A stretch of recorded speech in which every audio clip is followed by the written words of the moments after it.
चलिए अब हम जिलाधिकारी के सस्पेंड होने की प्रक्रिया क्या है, कौन करता है? आप काम तो कीजिए, अपने आप हो जाएंगे।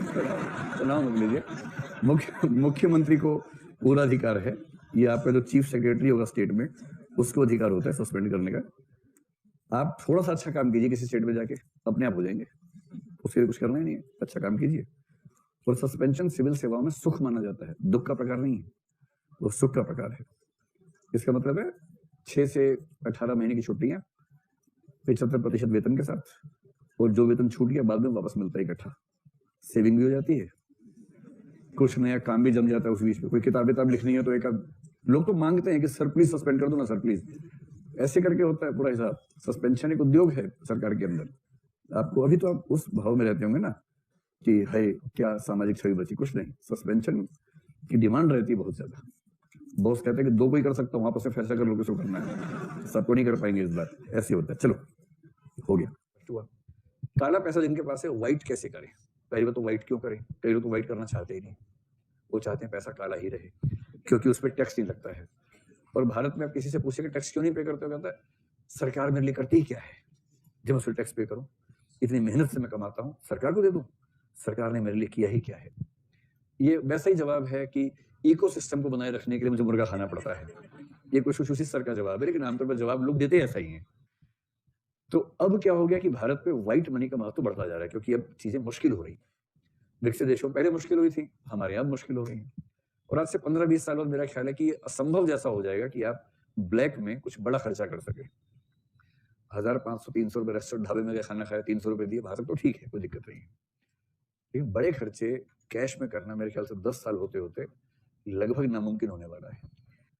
अब सबकी जरूरत है कि उनके पास पैसा व्हाइट में हो। कैसे करें? मान लीजिए 100 रुपए है, उसके पास कैश रखा है 100 रुपए, इसको व्हाइट में करना है।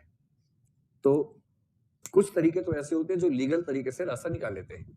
अब मान लीजिए पैसा कमाया ऐसे उद्यम से है जो इतना गंदा है कि व्हाइट हो ही नहीं सकता। जैसे उद्यम क्या है, कार चोरी। कार चोरी करके पैसा कमाया, मान लीजिए 1000 रुपए कमाए हैं। अब ये शो करना चाहे तो भी, ये चाहे कि टैक्स पे कर दूं मैं इस पे कि ITR भरे, उसमें पूछते हैं कि आप क्या करते हैं, उसमें लिस्ट होती है, उन्हें चुनना होता है कि मेरा प्रोफेशन ये है। अब वो उसमें ढूंढ के मर गया, कार चोरी दिखाई दे रहा, चोरी भी नहीं दिख रहा, डकैती भी नहीं दिख रहा, उसका प्रोफेशन है ही नहीं उसमें, कैसे व्हाइट करे बेचारा। तो उन पे वो मन महसूस के रह जाता है और सोचता है कि सरकार ने मुझे मौका ही नहीं दिया पैसा व्हाइट करने का। तो ईमानदार नागरिक क्या करे बेचारा उसके बाद? फिर वो अपना पैसा ब्लैक में रखता है, जब पैसा ज्यादा होता है पलंग के नीचे, गद्दे के नीचे छुपा लेता है। और कुछ लोग छत के ऊपर एक वो बनाते हैं फॉल सीलिंग, उसके अंदर छुपा लेते हैं। कुछ तो टीवी के अंदर मशीन के पीछे पैसा भर लेते हैं, गद्दों के नीचे, हर जगह। फिर अजय देवगन आ जाता है एक दिन टीम लेके अपनी, और गलती से गोली मारता है, पैसा नीचे गिरता है, उसके बाद सारा पैसा चला जाता है। तो अब ये भी खतरा है ना कि अगर किसी के पास पैसा बहुत ज्यादा रखा हो तो किस दिन सरकार पहुंच जाएगी। जब भी इलेक्शन आने वाला हो, पार्टी के पास पैसे कम होंगे तो पैसा कहां से आएगा भाई? छापे पड़ेंगे, सरकार, देश तो विकास करेगा ना, रुकेगा थोड़ा। तो घर के अंदर अगर पैसा रखा है, सोना रखा है, चांदी रखी है, वो सब पकड़ में आ जाएगा। तो लोग क्या करते हैं, कई जगह बांट देते हैं, कुछ अपने यहाँ रखा, कुछ चाचा के यहाँ, कुछ मामा के यहाँ।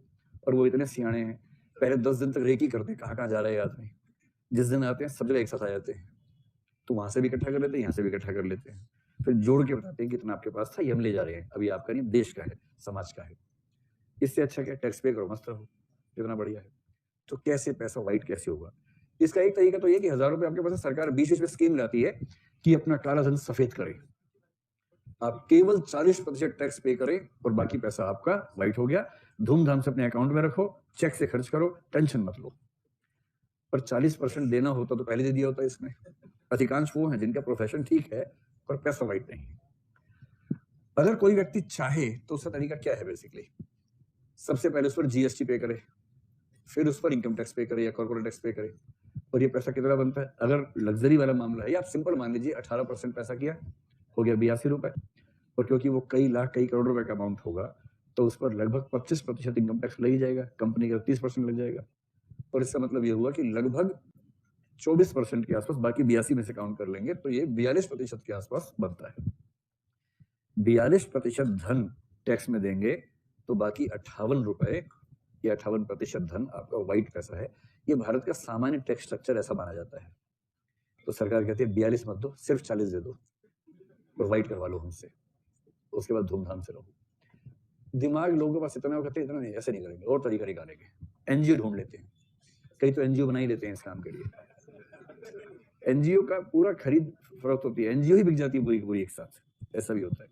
कैसे होता है देखो, मान लो किसी व्यक्ति के पास माइंस हैं, 1000 करोड़ रुपए उसने कैश में इकट्ठा कर लिया। अब वो चाहता है कि वाइट हो जाए ताकि मैं धूमधाम से रहूं और दुनिया भर घूमूं, तनाव ना रहे मुझे। वो क्या करेगा? कुछ नहीं करना है। कोई एक एनजीओ है, मान लीजिए उस एनजीओ के या उस ट्रस्ट के 100 स्कूल चलते हैं, या तो एनजीओ खोल ही लेगा अपनी, कोई बात ही नहीं है, ये एनजीओ से बात कर लेगा। अब उस एनजीओ से उसने कहा कि ऐसा कि देख भाई, सरकार लेती है 40-42%, हम तुम्हें देंगे 10%, या बहुत हुआ तो 20% ले लो, बाकी में वाइट करना है।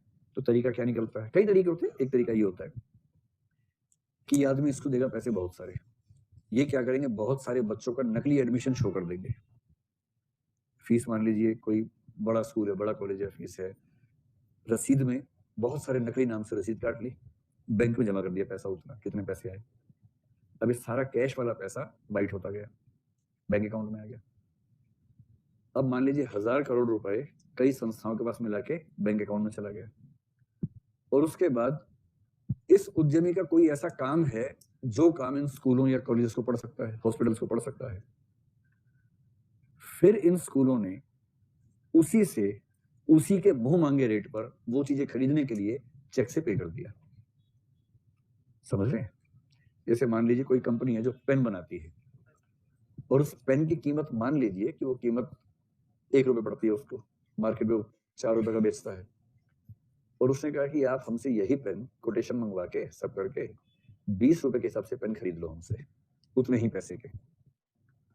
अब क्या हुआ, उसने कैश दिया, वो बैंक में चला गया, चेक वाले अमाउंट से स्कूल या कॉलेज या इंस्टीट्यूशन ने उसके मुंह मांगे रेट पर उसी का प्रोडक्ट खरीद लिया जिसमें उसकी कॉस्टिंग मुश्किल से 5% की थी, और अब ये सारा पैसा उसका प्रॉफिट का पैसा हो गया। और यदि वो पूंजी निर्माण करने के मूड में है, उस प्रॉफिट को लगातार निवेश कर देगा, टैक्स भी नहीं देना पड़ेगा। टैक्स तो नेट प्रॉफिट पर, ग्रॉस प्रॉफिट पे होगा ना। अगर प्रॉफिट शो ही ना करे, जितना पैसा आया उससे ज्यादा अगले प्रोजेक्ट में उस कंपनी ने निवेश कर दिया, तो प्रॉफिट हुआ ही नहीं, और 2-3 साल बाद प्रॉफिट कमा लिया, उस प्रॉफिट को कंज्यूम कर लिया। ऐसे हजारों तरीके हैं। इसलिए एनजीओ की फंडिंग को लेकर हमेशा एक भय रहता है कि हवाला के थ्रू जो काला पैसा भारत में आता है, भारत से बाहर से भारत में कैसे आएगा? हवाला से। और यहाँ एनजीओ के माध्यम से उसकी क्या होगी? मनी लॉन्ड्रिंग होगी।